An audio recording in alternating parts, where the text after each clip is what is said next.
बिस्मिल्लाहिर्रहमानिर्रहीम। अस्सलाम वालेकुम। मैं हूं सलीम खालिक और अपने सोशल मीडिया चैनल्स के ज़रिए आपसे मुखातिब हूँ। पीएसएल की तो गहमा गहमी काफ़ी चल रही है, आपको अपडेट भी करते जा रहा हूँ। साथ साथ मैं इंटरनेशनली भी कुछ इश्यूज़ हैं ऐसे जिन पर बात करना चाहिए, जैसे एक बांग्लादेश के हवाले से कि बांग्लादेश और इंडिया के जो ताल्लुकात हैं इन दिनों काफ़ी कशीदा हैं। और इंडियंस पहले पाकिस्तान के पीछे पड़ा करते थे, लेकिन पाकिस्तान ने ईंट का जवाब पत्थर से दिया। जंग में जिस तरह उनको पिछाड़ा, उसके बाद उनको पता चल गया तो पाकिस्तान से थोड़े अब वो साइड में हुए हैं। अब उनको मिला है दूसरा टारगेट, बांग्लादेश। बांग्लादेश के साथ ताल्लुकात उनके जितने कशीदा हैं उसका आपको आइडिया हो ही रहा होगा, आइडिया जो न्यूज़ वगैरह मीडिया में चल रही हैं। लेकिन क्रिकेट पर भी उसका असर पड़ रहा है। ऐसे होता था, इंडिया पाकिस्तान टीम अगर वर्ल्ड कप खेलने जा रही है या किसी और इवेंट के लिए तो शोर मचता था, पाकिस्तान टीम को नहीं आने देंगे, पिच खोद देंगे, ऐसा कर देंगे, वैसा कर देंगे। पॉलिटिकल पार्टी उठकर आ जाती थी सामने। पाकिस्तान क्रिकेट बोर्ड का तगड़ा चेयरमैन आया, मोहसिन नकवी। उन्होंने इंडिया को ऐसा टाइट किया, ऐसा सीधा किया कि अब बिल्कुल वो साइडलाइन हो गया। पाकिस्तान टीम के मैचेस हाइब्रिड मॉडल के तहत किसी तीसरे मुल्क में होते हैं। जैसे अब जैसे वर्ल्ड कप आ रहा है T20 का, उसमें पाकिस्तान टीम इंडिया नहीं जाएगी, उसके मैच होंगे श्रीलंका में। लेकिन अब बांग्लादेश का इशू पॉलिटिकल क्या है सब आप जानते हैं।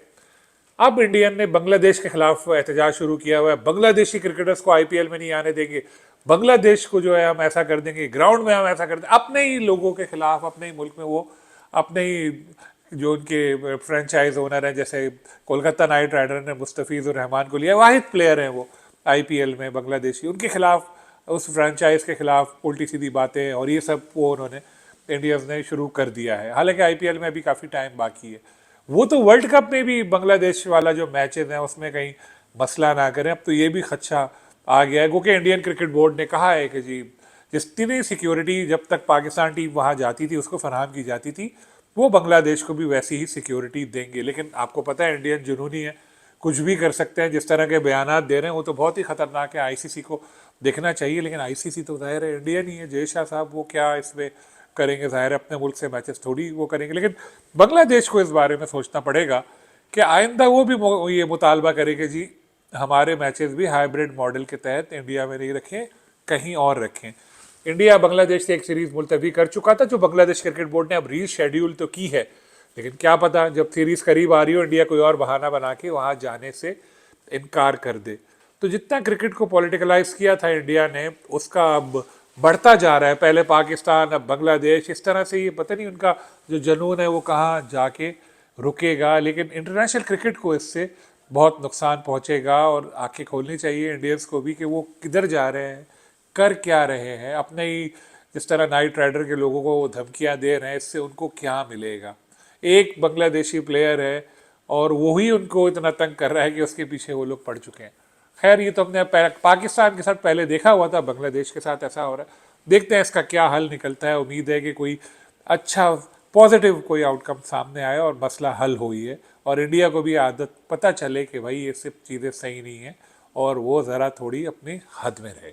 आज की एक और दूसरी खबर जो बड़ी थी, उस्मान ख्वाजा रिटायर हो गए, ऑस्ट्रेलिया के क्रिकेटर, पाकिस्तानी नज़ात।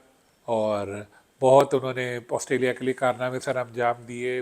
और अक्सर हमने जो उनके मैचेस वगैरह देखते थे, तस्वीर देखते थे कि वो नमाज़ पढ़ते हुए हमें नज़र आते थे। ऑस्ट्रेलिया वगैरह जीतने के बाद जो शैम्पेन की बोतल खोलते हैं तो उस्मान हट जाते थे। रोज़े रख के भी उन्होंने मैचेस खेले, यानी इस्लामी तालीमात पर अमल करने वाले इंसान।